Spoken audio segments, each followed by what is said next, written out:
Hello friends, good morning, जय श्री श्याम। मैं उठ चुकी हूँ। आज है बुधवार, तो फटाफट अब मैं जा रही हूँ नहाने के लिए। 9:30 हो चुके हैं और नवीन भी आ जाएंगे, कल गुरुवार तक आ जाएंगे। और मैं नहा धो के रेडी हो चुकी हूँ। अब मैं जाऊँगी पहले गणेश जी के लिए कुछ प्रसाद वरसाद लेने के लिए, माला लेने। उससे पहले मैंने डलवाया स्कूटी के अंदर तेल।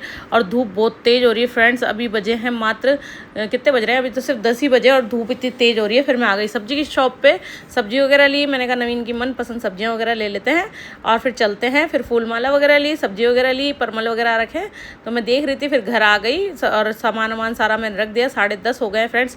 और अब इतनी तेज़ धूप है, मेरे को चक्कर आने लगे। और है ना, बाहर तराई वराई भी करनी है। तराई वराई करके और फटाफट जाके मैं दिया बत्ती करूँगी। और फिर है ना, फिर उसके बाद मैं थोड़ा सा रेस्ट करूँगी। फिर कुछ हल्का फुल्का नाश्ता वास्ता जो करना है वो करूँगी। उसके बाद फिर खाना वाना बनाएंगे बाद में। यार धूप अभी क्या किचन में आ रही है, वो चादर हरी वाली हटा रखी है किचन में से।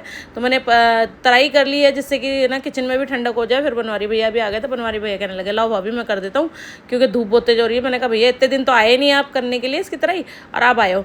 तो कह नहीं अब भाभी 2 दिन बाद है ना इसकी बिरला पुट्टी भी कर देंगे। मैंने कहा ठीक है। तो फिर मैं बातचीत कर रही थी, फिर उतने में चले गए। फिर उसके बाद मैंने पूरा फर्श वर्श सब धोया धाई करी। मैंने कहा थोड़ी ठंडक हो जाएगी आगे, सारा धो धा के सब कुछ करके फिर मैं गई ऊपर दिया बत्ती करने के लिए, गणेश जी की पूजा करने के लिए। बुधवार है और व्रत नहीं रख पाई, फिर मैंने कहा चलो पूजा ही कर लेते हैं, व्रत अगले बुधवार को रखेंगे। फिर फटाफट नीचे गई, कुछ नाश्ता किया, नाश्ता करके फिर मैं खाना बनाने में लग गई। देखो फ्रेंड्स, मैं रो क्यों रही हूँ, क्योंकि मैंने ना प्याज काट रही थी, बैंगन का भरता बना रही हूँ, इसलिए मैं रो रही थी। प्याज काटते काटते आंसू आ गए थे। तो फ्रेंड्स फिर उसके बाद मैं बैंगन का भरता बना के ना बैठी थी, तो मैं चिकू का फ़ोन आ गया, आंटी मेरे घर में इतना मोटा चूहा आ गया है। फिर मैं गई तो देखा, तो वो मेरे साथ कहने लगा आंटी मेरे साथ खेलो।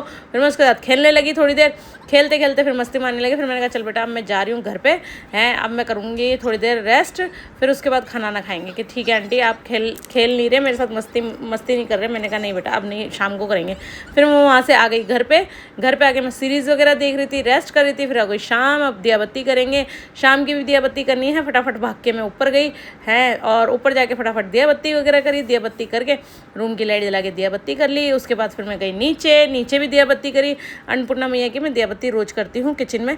तो फिर मैंने वो कर के और फिर बैठी थी, तो फिर भाभी का फ़ोन आया कि भाभी चलो चिकू को लेके ना मंदिर चलना है। मैंने कहा क्यों, क्या हुआ, किसकी तबीयत ठीक नहीं लग रही, थोड़ा मंदिर लेके चलना। मैंने कहा ठीक है। फिर फटाफट मैंने बर्तन धोए इतने। फिर है ना भाभी 2 बार आ गए। चिकू भी है ना रो रहा था, उसको क्या नज़र वज़र लगी क्या लग गई। तो फिर हम उसको लेके चले गए बालाजी के मंदिर में वहाँ पे सो झाड़ा वाड़ा लगवाया। तो फ्रेंड्स आप लोगों को वीडियोस वगैरह कैसे लगते हैं कमेंट करके ज़रूर बताना। लाइक सब्सक्राइब एंड शेयर करते रहें, बेल आइकन पे क्लिक करना ना भूलें। फिर वहाँ से हम इसको लेके वापस घर आ गए और फिर फटाफट मैंने पूरा किचन साफ़ किया। फिर मैंने करे कपड़े चेंज। तो friends like subscribe and share करते रहें, बेल आइकन पे क्लिक करना ना भूलें। बाय बाय, जय श्री श्याम, गुड नाइट।